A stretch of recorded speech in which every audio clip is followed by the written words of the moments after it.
and good evening. Welcome to another episode of Meet My Gems. Our heartfelt gratitude to Sir Dr. Prem Kumar Agarwal for such a wonderful initiative. I am thrilled to announce that in this episode of Meet My Gems, we have with us one of the gems of Sir as our guest today, learned advocate Suman Bej, practicing at District Judges Court, Purba Burdwan. Before proceeding to the main part of this episode, let me take this golden opportunity to say a few words about my mentor, Professor Dr. Prem Kumar Agarwal, who needs no introduction at all. Professor Dr. Prem Kumar Agarwal is an educationist, an author, a guru, a philosopher, guide, mentor, and a passionate teacher by profession. He left judicial service for taking up his passion as his profession. He is one of the founding faculty member of West Bengal National University of Juridical Sciences, Kolkata. He is currently serving as the HOD of Law Department at Hooghly Mohsin College, Kolkata. And he is also the guest faculty of National Judicial Academy, Bhopal, and West Bengal Judicial Academy, Kolkata as well. He is the chief editor of Global Journal of Juridical Sciences.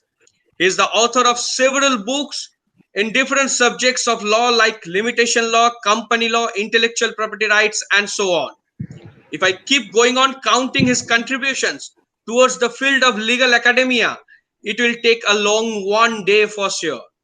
So now I would like to request our respected and beloved sir, my guru, Dr. Prem Kumar Agarwal, to say a few words and enlighten us about the purpose of conducting this session. Over to you, Thank, sir. thank you, Shamim. Welcome, Shumon, to this episode of Meet My Gems.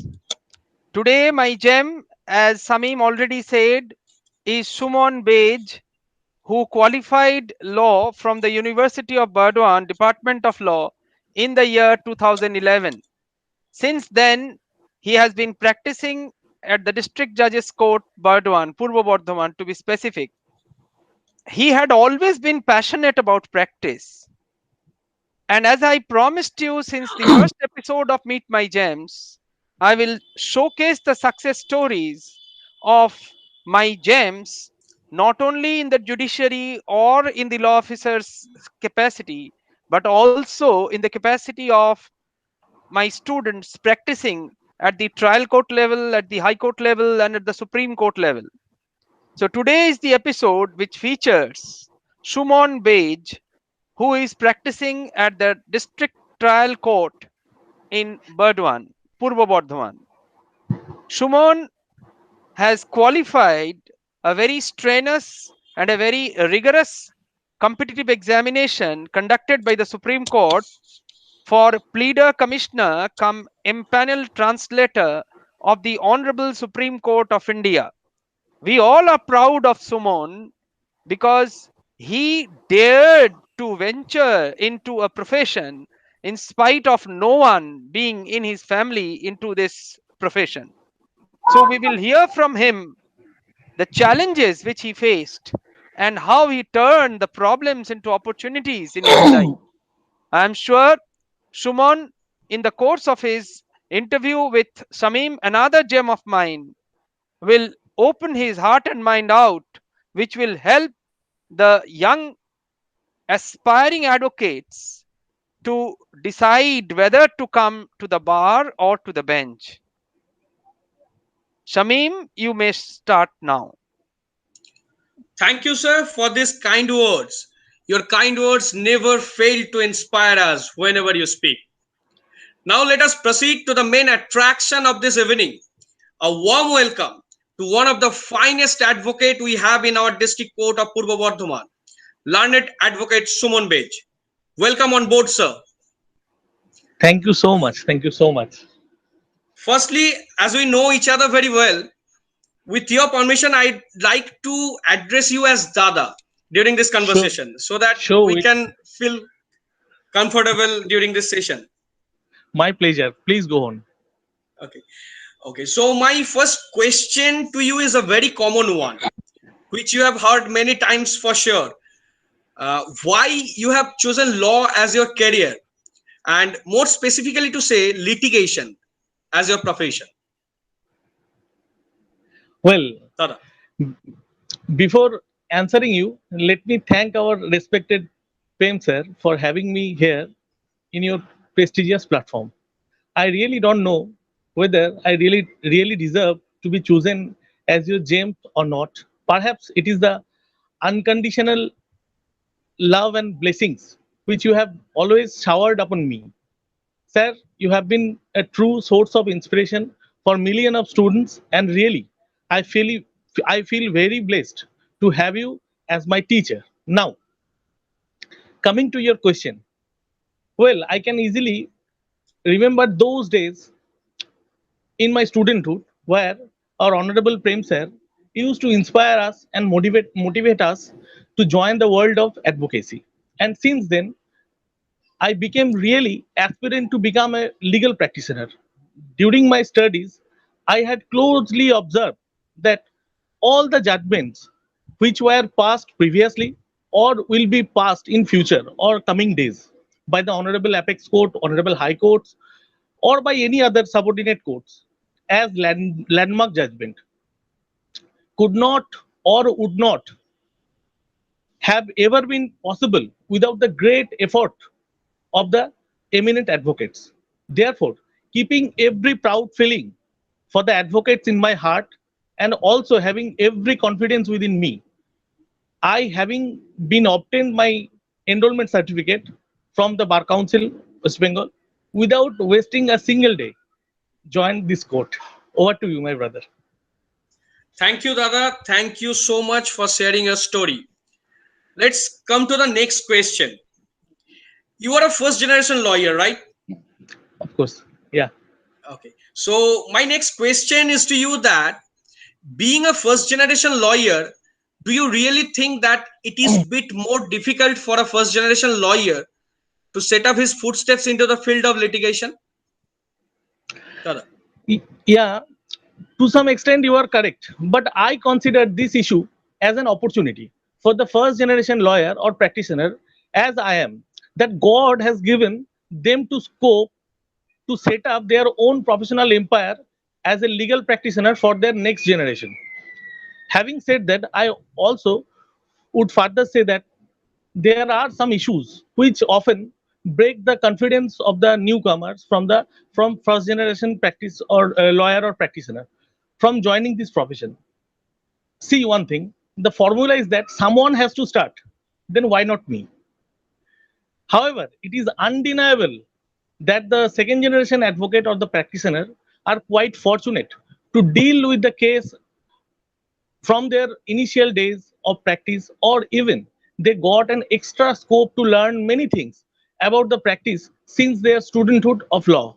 But in our profession, I know very eminent seniors advocates who are maximum in numbers, who are who really treat their juniors or their as their sons, daughter, or brother, sisters, and always they have been very close to them, very cooperative to them, very supportive to them, and they always give them huge liberty and scope to flourish and uplift their respective professional career. So therefore, it is hardly matters if there is a will, then there is a way. I think so. Over to you. Thank you. Thank you. It is indeed an inspiring and insightful reply from your end for the aspiring lawyers. Okay. Coming to my next question, we often listen that wonder happens when passion becomes profession. And as you said, you have chosen your passion as your profession. So my question is to you that what are the qualities one should have to take up law or litigation practice as their career? Well, I think there must be at least three qualities of any law practitioner, which are the patience, dedication, and confidence. These are the three virtue of one, law practitioner should bear always. I think unless and until you have those three qualities, you won't be able to be a good, successful practitioner. What do you?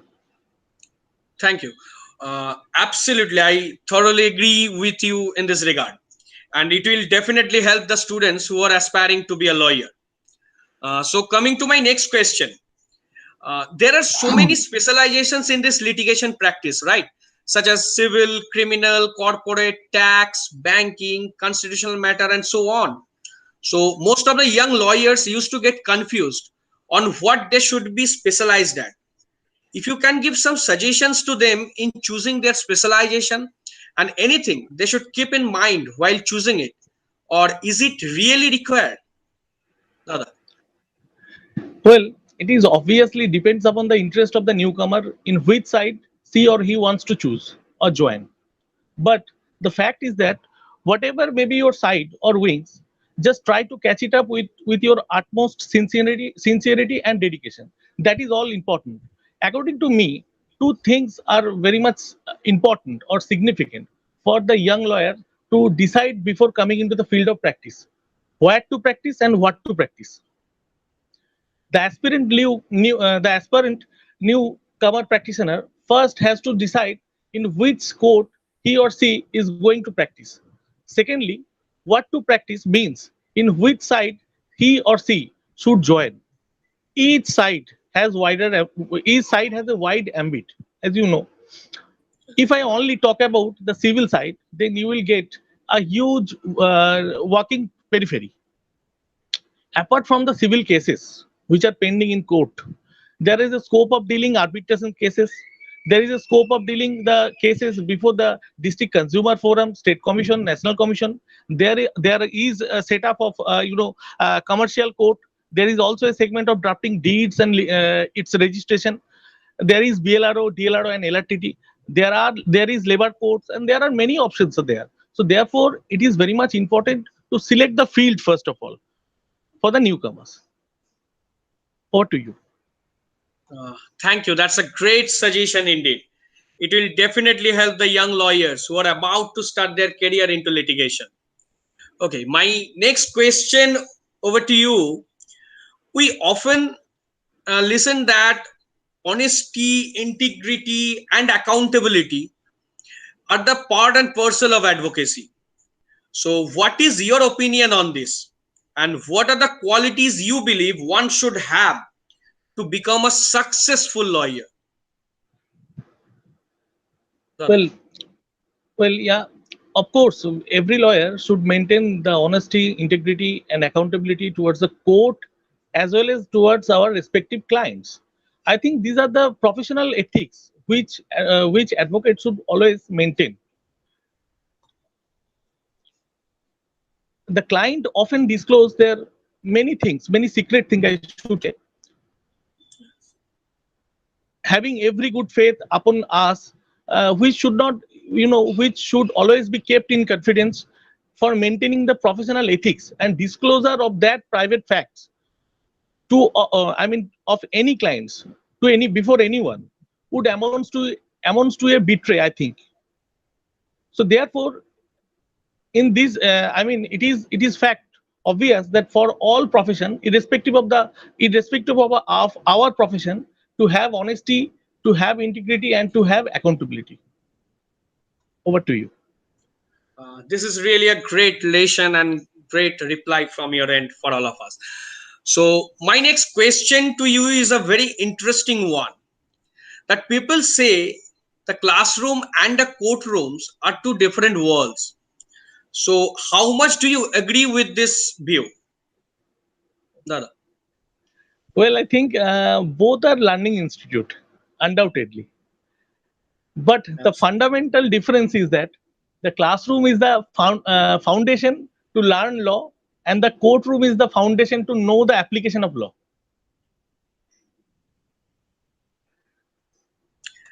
What do you? Okay, that's indeed an interesting reply for an interesting question. Okay, coming to my next question. Uh, Whenever I feel low or demotivated or having any doubts, I used to call sir or meet him and talk to him, and he's always ready to solve my problems. So I believe that having a mentor like him is itself a blessing. So my question to you, that do you consider a mentor is indispensable during LLB days for effective motivation? Of course, of course. I do believe that the role of a guru is very significant to everyone's life. As I have said earlier, that I have been very fortunate to have my respected sir as my guru, who has always been very inspiring to all of us. It is true nature of a guru to show the right track or path always to his disciples of the student by making them encouraged. And I really feel that sir, being a true guru, being the philosopher and guide also, somehow found some practicing element or material within me, and therefore he suggested and motivated me to join practice. Apart from that, having even joined in the field of practice as a legal practitioner, I have been I had been also very blessed to have my seniors who are always very cordial and helpful to me. Otherwise, I would not have stood in my own feet in my profession. Over to you. Correctly said. And here I can remember one thing that sir often says, আমার বাজে কথাগুলো বেশি কাজে আসে. And I'm realizing the importance of that words while I'm practicing as a lawyer. Um, okay, so my next question is a burning one for today. Uh, you are into a profession where change is normal, right? And Yeah. every day law has been changing, new rulings are coming, new challenges are there, and especially due to this pandemic COVID-19, the orthodox systems of court hearings has been changed as well. The virtual court hearings are being preferred over the physical court hearings.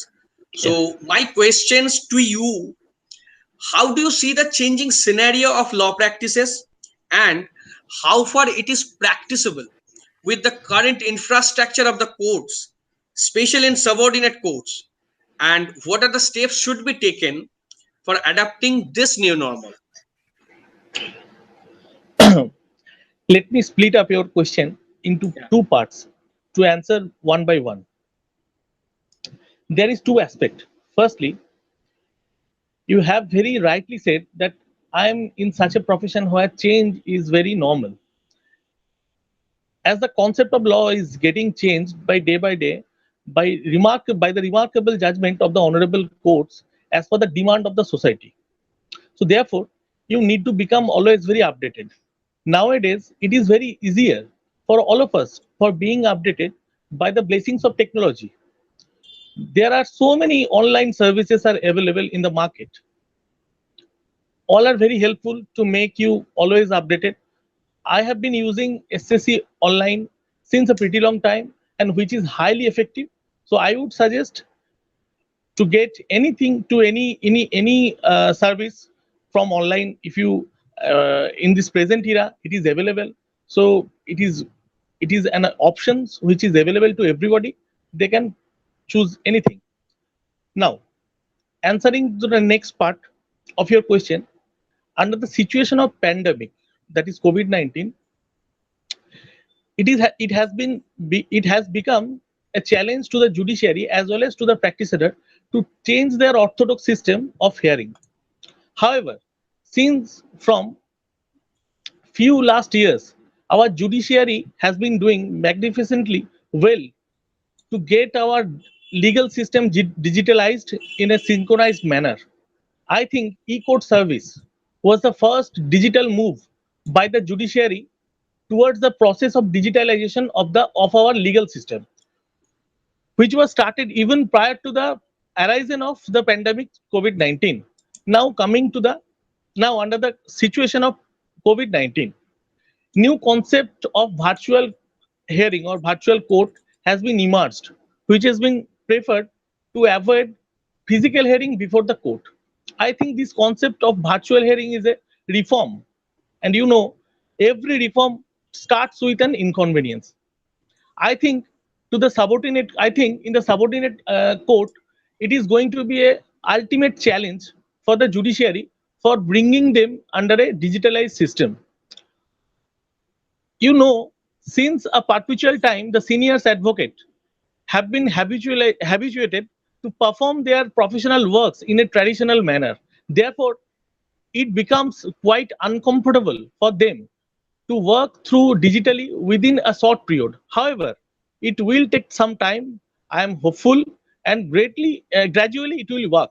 Moreover, the Honorable Supreme Court, having realized the present scenario, has already formed an e-committee directing the Bar Council of India to collect all the data like your phone number, enrollment number, mail ID, WhatsApp number of the practicing advocate from the respective bar association across our nation, which I consider as a great move or great initiative taken by the Honorable Apex Court for connecting all the advocates digitally. And apart from that, by the webinar also, the Honorable Courts are trying to educate all the advocates by spreading digital awareness to become friendly with the technology. Over to you. I totally agree with you in this regard. Uh, okay, coming to my next question, which is relating to the functioning of court. Do you think any sort of changes is required in any procedure regarding the functioning of court, which you have experienced during your practice days before the trial course? Well, there are things which are directly related with the procedure of law are highly required to be changed from time to time, but unfortunately, the same has not been done. Well, firstly, let me give some example. Firstly, I can say that since a pretty long time, the pecuniary jurisdiction for filing a civil suit before the Court of Civil Judge Junior Division under the Bengal, Agra and Assam Civil Code Act 1887, other than the Sodor. The pecuniary jurisdiction has been fixed at the tune of rupees 30,000, and even the power of the district judge, court of the district judge, has been confined within the pecuniary limit of rupees 1,50,000, which is completely unjust, irrational, and unreasonable. I mean, if you can't put any logic to that. Whereas, under the new amendment of Consumer Protection Act, the pecuniary power of the district forum has been significantly enhanced from rupees 20 lakhs to 1 crore. So, which replicates that the president of the district consumer forum is more powerful than the district judge. Secondly, I think the power of civil revision, as laid down in section 115 of CPC, should be again conferred to the district, conferred from the Honorable High Court to district judge to decrease or minimize the work pressure of the Honorable High Court. Thirdly, the civil rules and orders should be amended to increase the fees of the advocate commissioner as per the present market value. Fourthly, at least 3 years of practice should be made mandatory for the becoming a judicial officer. So apart from these, there are many innumerable number of things which are required to be changed. Hopefully, in future or coming days, we will see to be amended. Over to you, brother. Yeah, thank you, Dada. It is indeed a very thoughtful one, and I agree with you in this regard. So, my next question to you is it is very much evident that many good students with good academic records are taking law as their career option nowadays. And the number of law graduate is increasing day by day. But in spite of having so many law graduates every year, there is still a lack of good lawyers in courts. So, what is your view on this? Yeah, you are absolutely correct. In spite of having so many law graduates every year, there is still a lack of good advocates in the court. According to me, actually, the bright students, those who are having good academic records, are become quite aspirant to be in judiciary or the other government services. Therefore, they always start focusing their studies for their concern examination rather taking the practice as a secondary. So apart from that, in fact, most of the newcomers have been found to join the criminal side instead of the civil side. And due to that reason, I really feel that on a serious note, and I would say further that in the district or the subdivisional court in future, and there is going to be a huge crisis for the good advocates in the civil side at least. I don't know why there is a mania for the newcomers for coming to the side of civil. For the it may be the reason of that initial frustration, or it may be the reason of vast subject matter. Somehow or otherwise, the students are coming in in less number in civil side. So therefore, I think after a few decades, at least in subordinate courts, the court will going to suffer from lack of good advocate, at least in civil side, I can say. Over to you. Yeah, it is indeed a very insightful and analytical reply from your end. Thank you, Dada. Okay, coming to my next question, which is my personal question too. Advocacy is a kind of profession where time, dedication have been playing a vital role. So, how do you balance your life as being a lawyer and a family man as well? Oh, of course, it's very important. I think I'm quite lucky or fortunate in this matter that I have got my wife, belonging from my same field. However, she chose to practice in the field of income tax. Therefore, she understands my profession, actually supports me a lot, and even my respected father and mother have been always very inspiring and supportive to me. Whatever I have done, it would not have been possible ever without their support at all. Over to you, brother. That is really great. Yes, family is really very important. Okay, so we are leading towards the end of this session. And my last question to you, that what will be your last suggestions to the students who are aspiring to be a lawyer, and to the young lawyers who are about to start or just have started their practice as lawyer? I would say that there are two phases of practicing life, for any, practitioner. Firstly, deserve, and secondly is desire. During your initial days of practice, you have to make yourself deserve to be called as a good practitioner by learning the art of advocacy from your respective seniors. And during that phase, you need to give up your all sorts of monetary desires, whatsoever. So in the second phase, it's all about desire. And this is the stage you are at liberty to fix your MRP of your own advocacy. So it means if someone having patience in his mind, dedicatedly and passionately tries to continue his practice irrespective of his field, he is certainly going to get a success in his practice. Problem is that having seen the initial frustration, the bright students having good academic career are often afraid of coming into the field of practice. But if you somehow motivate yourself to continue as a practitioner with utmost sincerity and ability, then sky will be your limit in all respect. Having said that, I want to share my feelings that advocacy is one of the best, one of the finest and noblest profession in the world, in this world. So making of argument in court is really a joyful satisfaction, and it can't be described in words.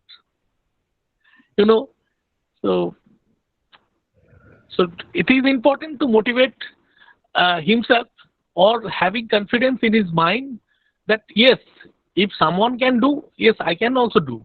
So that is the difference, and the newcomer should realize why not I can't. Why not I can't. That's all, brother. Thank you. Thank you so much, Dada, for giving us your valuable time and sharing your thoughts and journey with us. It was a wonderful session with you and a great learning one for all the students aspiring to be a lawyer and for all the young lawyers like me. Thank you once again. Now, I would also like to thank my guru, Sir Dr. Prem Kumar Agarwal, for giving me this golden opportunity to become a part of this amazing series. My pranam to you, sir, as I always feel so blessed whenever I touch your feet. Now I would like to request Sir to conclude this session with his golden words. Over to you, sir. Thank you, Shamim, and thank you, Shumon, for your candid expression, your insight into your journey of almost 10 years of practice in your trial court. Now, whatever you said towards the end of the interview, you rephrased or paraphrased by my own words, which I used to tell you. See if you can remember that if you run after money, money will keep on eluding you. But if you run Yes. after skill, money will start chasing you. Do you remember this sentence of Yes, mine? yes, sir. Yes, sir. Yes. Of You course. stated it in a different way by saying deserve and desire. That is the sign of a good disciple. Now, Shuman also made very few important points regarding the characteristic of a good practitioner, and which is applicable to all professions including advocacy, especially in advocacy, because this is a profession where you learn every moment. You earn while you learn. You stop earning when you stop learning. So if you want to continue earning, you have to continue learning. And I hope the two budding lawyers who are there will agree with me. And Absolutely, sir. Shumon, through his a decade old practice, is experiencing that every moment.